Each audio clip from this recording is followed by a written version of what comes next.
Amerika Serikat resmi mengalami penutupan pemerintah atau government shutdown pada Rabu 1 Oktober 2025. Dilansir dari Time, pemerintah federal Amerika Serikat ditutup mulai pukul 001 waktu Washington. Ini merupakan penutupan pemerintah yang pertama dalam 7 tahun. Government shutdown terakhir terjadi pada 2018 saat masa jabatan pertama Presiden Donald Trump. Partai Republik dan Partai Demokrat gagal mencapai kesepakatan di Senat. Rancangan undang-undang untuk membiayai pemerintah federal selama 7 minggu ke depan gagal lolos pada Selasa malam waktu setempat.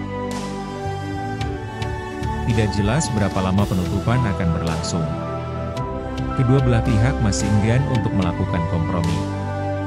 Partai Republik menuduh Partai Demokrat menyandera pemerintah dan tidak ada negosiasi yang dapat dilakukan dalam situasi seperti itu. Demokrat mungkin telah memilih untuk menutup pemerintah malam ini, tetapi kita dapat membukanya kembali besok, kata pemimpin Partai Republik di Senat John Thune setelah pemungutan suara yang gagal. Yang dibutuhkan hanyalah segelintir anggota Partai Demokrat untuk bergabung dengan Partai Republik untuk meloloskan rancangan undang-undang pendanaan yang bersih dan non-partisan yang ada di depan kita, katanya. Namun, Partai Demokrat bersikeras tidak dapat menerima rancangan undang-undang pendanaan jangka pendek kecuali rancangan undang-undang tersebut mencakup perpanjangan subsidi era pandemi di bawah Undang-Undang Perawatan Terjangkau atau Affordable Care Act, yang menurunkan premi asuransi bagi jutaan warga Amerika. Tanpa perpanjangan, subsidi tersebut akan berakhir pada akhir tahun. Penutupan pemerintah dapat berdampak dramatis terhadap perekonomian Amerika Serikat. Kantor Anggaran Kongres yang non-partisan memperkirakan penutupan pemerintah dapat merumahkan sekitar 750.000 pegawai federal setiap hari, sehingga mereka kehilangan sekitar 400 juta dolar Amerika dalam bentuk upah setiap hari. Pegawai yang dianggap penting, seperti mereka yang bekerja di bidang keamanan nasional, penegakan hukum, dan kontrol lalu lintas udara, akan diwajibkan untuk melapor bekerja tanpa bayaran hingga pendanaan dilanjutkan. Penutupan pemerintah sebelumnya telah menyebabkan penutupan Taman Nasional, pemrosesan paspor yang lambat, penundaan pinjaman usaha kecil, dan gangguan dalam inspeksi keamanan pangan. Bahkan penutupan singkat dapat merugikan perekonomian hingga miliaran dolar.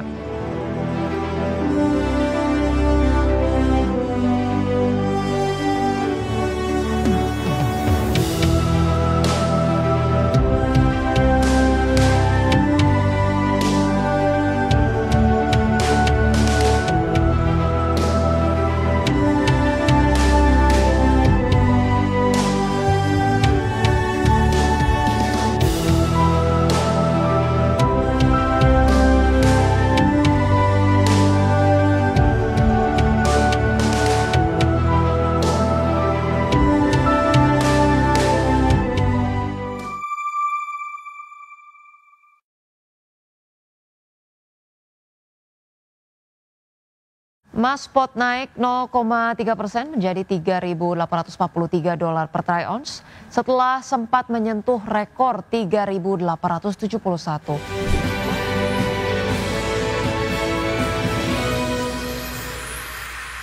Pemirsa, harga emas kembali menguat pada Selasa mendekati rekor tertinggi seiring meningkatnya kekhawatiran terhadap potensi penutupan pemerintahan Amerika dan melemahnya data tenaga kerja yang memperkuat ekspektasi pemangkasan suku bunga bulan depan. Emas spot naik 0,3% menjadi $3.843 per troy ounce setelah sempat menyentuh rekor 3.871. Potensi shutdown parsial pemerintah Amerika Serikat semakin menambah alasan bagi investor untuk membeli logam kuning. Sepanjang September harga emas melambung 11,5%, kenaikan bulanan terbesar sejak Agustus 2011 dan melejit 16,4% sepanjang kuartal ketiga.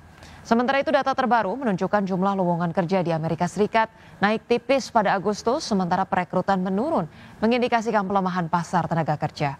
Kondisi ini dipandang membuka ruang bagi The Fed untuk kembali memangkas suku bunga pada Oktober.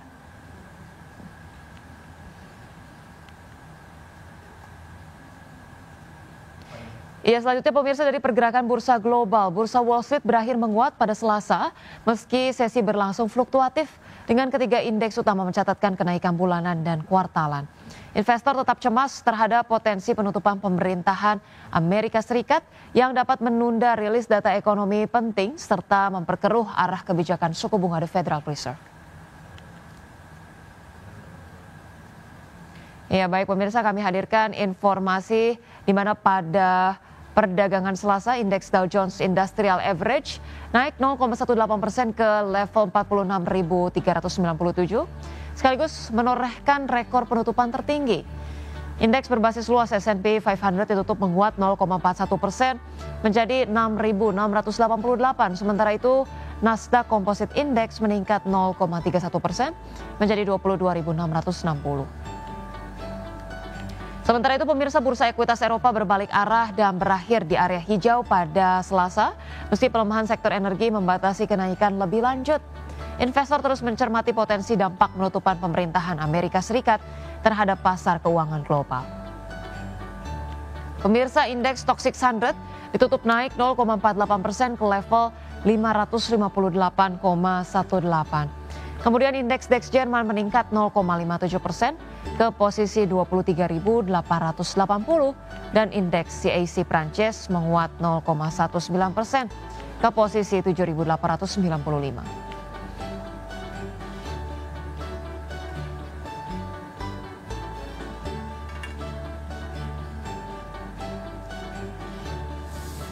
Pemirsa, aktivitas manufaktur China mulai pulih pada September 2025 meski masih melanjutkan tren kontraksi selama 6 bulan berturut-turut.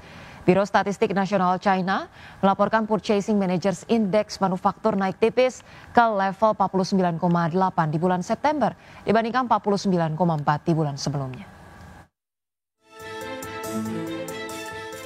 Aktivitas manufaktur China mulai pulih pada September 2025 meski masih melanjutkan tren kontraksi selama 6 bulan berturut-turut di tengah resiko perlambatan ekonomi setelah lonjakan pertumbuhan pada awal tahun.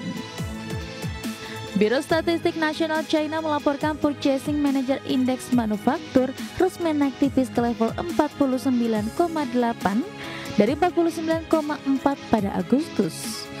Catatan itu lebih tinggi dari perkiraan ekonom Bloomberg di 49,6. Tren kontraksi ini merupakan periode terpanjang sejak 2019. Sementara itu, indeks aktivitas non-manufaktur yang mencakup konstruksi dan jasa turun lebih besar dari ekspektasi menjadi 50 dari 50,3 pada bulan sebelumnya. Data tersebut menjadi bukti pertama pelemahan ekonomi masih berlanjut hingga akhir kuartal 3 2025 setelah mengalami periode terburuk pada Juli hingga Agustus.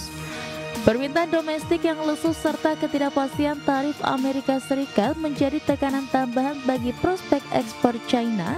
Jumlah analis pun memperkirakan ekonomi China akan melambat pada kuartal 4 2025 setelah mencatat pertumbuhan 5,3% pada paruh pertama tahun ini. Berbagai sumber, IDX Channel.